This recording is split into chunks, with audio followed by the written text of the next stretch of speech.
Also ich denke, in einer Zeit wie dieser ist es gut, sich Bilder der Hoffnung anzuschauen, um zu begreifen, dass frühere Zeiten auch zum Teil schwierig waren und dass Leute in der Vergangenheit immer Wege gefunden haben, Hoffnung zu schöpfen.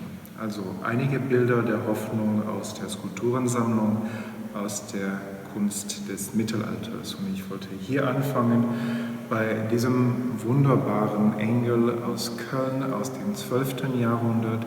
Es ist eine Skulptur, die nur an einem Tag im Jahr zu sehen war. Am Ostermorgen hat man diese Figur auf den Altar gestellt. Und das ist der Engel, der am Ostermorgen den drei Frauen, den drei Marien sagt, warum sollt ihr hier denjenigen, der auferstanden ist. Also das ist eine Botschaft der Hoffnung. Wenn man den Tod erwartet, wird man erfreut durch die Nachricht, dass Christus auferstanden ist. Es ist ein Werk von großer Würde, es ist unglaublich gut erhalten, es ist einer der Hauptwerke des 12. Jahrhunderts. Was erstaunlich ist, wie gut diese Farbe erhalten ist, das hat damit zu tun, dass wirklich dieses Werk performativ am Ostermorgen mit Darstellungen der drei Marien aufgestellt wurde. 364 Tage im Jahr blieb es in einem Schrank und das Sehen dieses Werkes war in sich selbst schon ein Zeichen der Hoffnung. Hier haben wir den heiligen Georg von Tilman-Riemenschneider, ein Werk aus der Zeit um 1485, also ein Frühwerk für Riemenschneider. Die Skulptur war ursprünglich farbig gefasst, jetzt sehen wir das Holz. Georg ist ein christlicher Ritter, der eine Prinzessin befreit hat. Und die Prinzessin ist hier nicht dargestellt. Es geht nur um den Kampf zwischen Georg und den Drachen.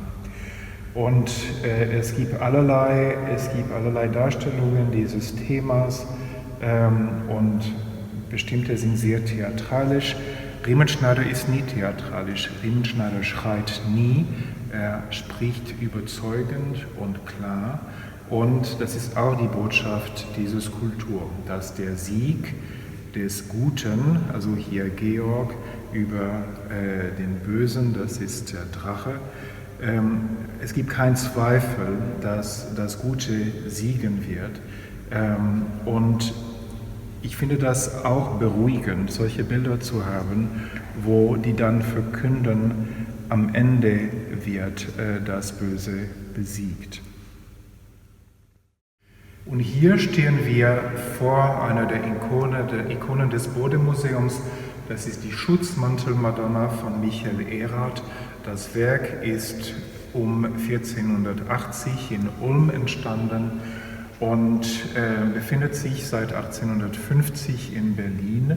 Das ist ein Werk, das in alle Übersichtsbücher zur Kunst des Mittelalters erscheint und es ist wirklich zum Inbegriff des Mittelalters in Berlin geworden. Maria ohne Christuskind breitet ihren Mantel aus und an den Seiten haben kleine Figuren Platz genommen, sie knien. Es sind wahrscheinlich Mitglieder einer Gemeinde, es sind keine Familienmitglieder, es gibt Traditionen und Konventionen, dass im 15. Jahrhundert in solchen Darstellungen, wenn es sich um die Darstellung einer Familie handeln soll, die Männer an der einen Seite und die Frauen auf der anderen Seite sein sollten. Hier sind sie alle gemischt. Es sind wirklich Figuren, die einer Gruppe gehören, einer Kirchengemeinde, also die Idee, dass man solidarisch miteinander umgeht und dass man Teil eines größeren Ganzes ist. Und die Suche nach Schutz ist ein natürliches Bedürfnis und in diesem Fall wird es so ausgedruckt, als man stellt sich unter den Flügeln der Madonna, unter dem Schirm der Madonna oder hinter dem Schild, wenn Sie wollen. Und der Mantel von Maria funktioniert wie wie ein Schild, das alles, was böse, alles Unheil ist, abwehrt, ob Krieg oder Hunger oder Krankheiten, was ein sehr aktuelles Thema ist. Und was mich fasziniert in diesem Werk, ist diese Idee von Gemeinschaft, dass wir zusammen ein Bedürfnis nach Schutz haben und dass, wenn wir zusammenhalten, dann der Schutz auch kommen wird. Und hier stehen wir vor den Skulpturen von Tilman Riemenschneider aus dem Münnerstädter Altar. 1490 bis 1492 hat Riemenschneider für die Stadt Münnerstadt östlich von Würzburg einen riesigen Altar geschaffen. Sie sehen hier ein Modell. Der Altar ist mehrfach umgestaltet worden, weil es Änderungen im Geschmack gab. Und die Figuren sind peu à peu aus dem Altar entfernt worden. Und ein Teil ist in Berlin, ein anderer Teil ist in München im Museum und der Rest ist in der Kirche in Münnerstadt. Und Sie können sehen, dass die 4 Evangelisten, die Sie hier im Museum haben, ursprünglich in der Predella, in der unteren Zone des Altars waren. Und der Altar war normalerweise geschlossen, nur an den hohen Feiertagen war er offen. Und der Priester, also dort als Hintergrund für die Erhebung der Hostie, hatten sie die 4 Evangelisten. Wenn der Altar geöffnet war, waren Szenen aus dem Leben der heiligen Maria Magdalena, dem der Kirche gewidmet ist, zu sehen. Und dann der Auszug, das Gesprenge mit verschiedenen Skulpturen darüber. Und eine dieser Skulpturen, das Relief hier, sehen Sie im Original hier im Museum. Also man muss sich klar machen, das, was wir vor uns haben, ist Teil eines Ensembles, das ursprünglich 13 Meter hoch war. Und diese 4 Evangelisten gehören zu den qualitätvollsten Werken im Bode-Museum. Das sind die 4 Evangelisten Matthäus, Markus, Lukas und Johannes in der Reihenfolge, in der die Evangelien in der Bibel erscheinen. Und jeder von ihnen hat eine andere Tätigkeit, eine andere Physiognomie oder einen anderen Ausdruck. Sie können sehen, dass Matthäus hier eigentlich dem hörte, was sein Symbol, was der Engel ihm sagte. Hier haben Sie Markus mit dem Löwen und er liest das fertige Buch. Ich komme zurück auf Lukas. Hier haben Sie Johannes und Johannes hielt ursprünglich einen Stift und er schrieb das, was sein Attribut der Adler ihm zuflüsterte. Diese Figur des heiligen Lukas ist für mich eine der bewegendsten Skulpturen im ganzen Bode-Museum. Der Evangelist hat seine Arbeit vollendet, das Buch ist geschlossen, das Buch ist vollendet, das Buch ist geschlossen auf seinem Knie. Er fasst das Buch selbst nicht an. Die Hand wird von dem Buch durch ein Stück Stoff, ein Stück von seinem Mantel getrennt und es ist eine jahrhundertalte Tradition, dass man das, was heilig ist, nicht anfasst. Seine Hand ruht auf dem Nacken seines Attributs, des Stiers, und er hat diese melancholische Expression, der Kopf ist geneigt, er hat diesen melancholischen Ausdruck und die Neigung des Kopfes wird dann durch die Diagonale der Kleidung noch verstärkt und man hat den Eindruck, es ist jemand, der fast psychisch fast überfordert ist von der Kenntnis des Inhalts des Buches, das er geschrieben hat. Und was ich besonders rührend an dieser Figur ist, dass es ist Werben für uns ein Mensch in seiner ganzen Fragilität und Verletzbarkeit und jemand, der sich seinen Einschränkungen bewusst ist, aber gleichzeitig den Mut findet, um seine Arbeit zu tun und seine Rolle zu erfüllen. Und besonders wunderbar finde ich dieses Detail der Hand auf dem Nacken des Stiers. Das Tier scheint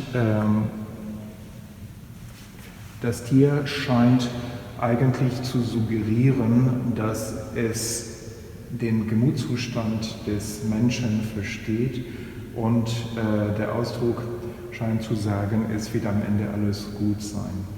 Also was wunderbar auch ist die Tatsache, diese Skulpturen sind nicht farbig gefasst. Also vom Anfang an hat man das Holz gesehen und bei Riemenschneider in der Wahrnehmung geht man immer hin und zurück zwischen dem Bewusstsein, dass das, was wir vor uns haben, ein Block Holz ist, aber gleichzeitig sehen wir Menschen mit Physiognomien, mit Emotionen, Menschen, die Gemütszustände haben und die auch verletzlich sind.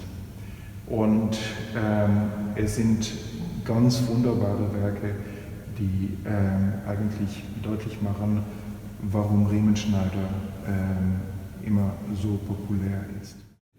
Wir stehen vor einem der absoluten Meisterwerke des Bode-Museums. Das ist die Mutter Gottes aus Dangelsheim, ein Ort in der Nähe von Straßburg. Und der Künstler heißt Nikolaus Gerhard von Leyden. Es ist ein Werk, das möglicherweise für die Frauenkapelle, für die Marienkapelle des Straßburger Münsters geschaffen wurde. Und Nikolaus Gerhard war ein Genie und er war ein Genie auch im modernen Sinn. Er war sich seiner Fähigkeiten sehr bewusst und Zeitgenossen waren es auch. In der Skulptur ist es ein Topos, ist es ein Leitmotiv, das diese statische Form von Kunst versucht, Bewegung zu suggerieren. Und man kann das auf verschiedenen Weisen. Nikolaus Gerhard von Leyden macht das über eine Drehung der Figur und der Draperie. Also es ist, als wäre die Figur eine Spirale oder eine Schraube. Sie sehen, wenn Sie über die Beziehung des Knies zur Hüfte, zu den Schultern nachdenken, sehen Sie, dass die Figur sich auf eine Achse dreht und dass die Draperie wie eine Gewandhülle sich auch um die Figur dreht. Und das hat als Folge, dass man eigentlich versucht, die Figur zu umschreiten. Entweder macht man das physisch, wie ich es gerade gemacht habe im Museum, oder man macht es innerlich, geistlich, indem man versucht, sich vorzustellen, wie die Skulptur aufgebaut ist. Aber eigentlich stand die Skulptur vor einer Wand. Also man sieht hier, dass das Haar nicht weiter ausgearbeitet ist. Also man muss davon ausgehen, dass die Skulptur hinten nicht zu sehen war. Aber trotzdem, die Konzeption der Skulptur ist so, dass man das Bedürfnis hat, die Figur zu umschreiten. Und diese Idee der Drehung findet man auch im Haar zum Beispiel. Das ist alles unglaublich virtuos gemacht. Also diese Idee, Energie durch eine Drehung über eine Achse. Und wir haben das wunderbare Detail des Christuskindes. Er versteckt sich unter den Schleier der Madonna. Eigentlich ist es noch nicht ganz klar, ob er sich abdeckt oder ob er den Schleier von sich selbst wegwirft. Ein weiteres wunderbares Detail, finde ich, ist die Tatsache, dass die Finger der Maria in das Babyfett von Jesus drücken. Und das ist nicht nur ein anekdotisch schönes Detail, es hat auch eine theologische Bedeutung, nämlich es ist eine Illustration der Menschwerdung, der Inkarnation. Christus ist Gott als Mensch. Nikolaus Gerhard von Leyden war ein Star im 15. Jahrhundert. Er kam wahrscheinlich aus den Niederlanden, hat an verschiedenen Orten in Deutschland gearbeitet, in Trier, in Konstanz, in Nördlingen, aber er war Bürger von Straßburg und er war so begabt, dass er überregional berühmt wurde. Und ein Wort über die Begabtheit einer solchen Skulptur. Normalerweise, wenn man eine Skulptur aus Holz schneidet, wenn man eine Skulptur aus Holz schnitzt, nimmt man einen halben Baumstamm und entfernt dann den Kern, damit beim Trocknen es keine Risse entstehen. Und das können Sie hier an dieser Skulptur sehr gut sehen, auch aus Straßburg. Da sehen Sie die traditionelle Arbeitsweise. Das hier ist eine Hälfte eines Baumstammes und der Kern ist entfernt worden, sodass das Holz gleichmäßig trocknen kann. In diesem Fall hat Nikolaus Gerhard den Kern in der Figur gelassen und eigentlich der Kern läuft hier durch diesen Falten und er hat die Figur um den Kern drapiert, wenn Sie wollen. Und es ist völlig illogisch, aber das sind Sachen, die von Zeitgenossen sehr bewundert wurden. Und eigentlich Kaiser Friedrich III. In Wien hat Gerhard zu sich gerufen und Gerhard hat überhaupt keine Antwort gegeben. Und ein paar Monate später hat der Kaiser einen zweiten Brief geschickt, dieses Mal an den Stadtrat von Straßburg und gesagt, der Bürger von Straßburg, Nikolaus Gerhard, der Bildhauer, sollte bitte schön umgehend nach Wien kommen, weil er ihn beschäftigen wollte. Also diese Virtuosität, die Tatsache, dass man etwas kann, was niemand anderes kann, ist etwas, was hoch geschätzt wurde. Und dieses Werk, die Mutter Gottes aus Dangolsheim, das ist der Ort, wo die Skulptur am Anfang des 20. Jahrhunderts entdeckt wurde, gehört zu den Meisterleistungen des 15. Jahrhunderts. Es ist ein Werk voller Energie, voll Lebensfreude, aber auch voll Ernst. Und ich finde es ein sehr passendes Werk zu diesen schwierigen Zeiten, in denen wir jetzt leben.